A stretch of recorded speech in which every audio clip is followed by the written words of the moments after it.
Assalamualaikum warahmatullahi wabarakatuh. Innal hamdalillah nahmaduhu wa nasta'inuhu wa nastaghfiruh wa na'udzu billahi min shururi anfusina wa min sayyiati a'malina. May yahdihillahu fala mudilla lahu wa may yudlil fala hadiya lahu. Asyhadu an la ilaha illallah wa asyhadu anna Muhammadan abduhu wa rasuluh. Amma muslimin wal muslimat rahimakumullah. Kita pasti sudah tidak asing dengan yang namanya, karena setiap hendak melakukan sesuatu kita pasti berniat. Sebelum sholat kita berniat, sebelum berwudu kita berniat, bahkan ketika sebelum puasa kita juga pasti berniat. Lantas, apakah niat itu? Secara bahasa, niat adalah keinginan, ketetapan hati atau tekad. Sedangkan menurut istilah, niat adalah tekad untuk melakukan suatu perbuatan karena Allah Subhanahu wa Ta'ala yang dilakukan di dalam hati atau batin. Sebagaimana dalam hadis riwayat Bukhari dijelaskan, innamal a'malu binniyah wa innamal likulli imri'in ma nawa. Sesungguhnya setiap perbuatan tergantung dari niatnya, dan setiap orang akan dibalas berdasarkan apa yang dia lakukan. Muslimin wal muslimat rahimakumullah. Tahukah, ketika kita berniat, maka niat tersebut dianggap sebagai satu pahala yang sempurna. Hal ini dijelaskan dalam hadis riwayat Bukhari lainnya, yaitu sesungguhnya Allah menulis kebaikan-kebaikan atau keburukan-keburukan, kemudian menjelaskannya.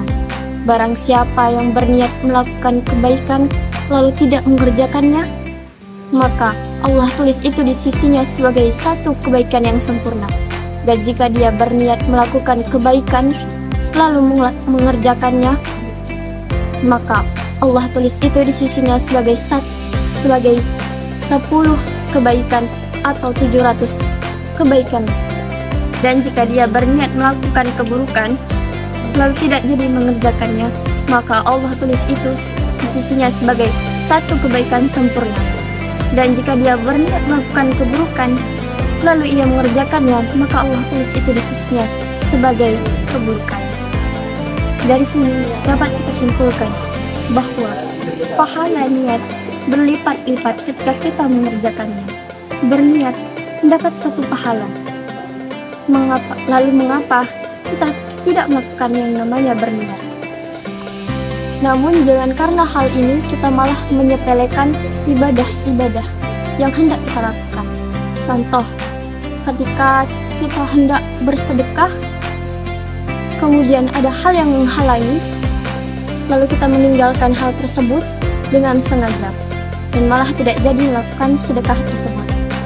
Ketika hendak sholat tahajud, karena berpikir kita berniat saja sudah mendapat pahala, dengan sengaja kita tidak jadi melakukannya.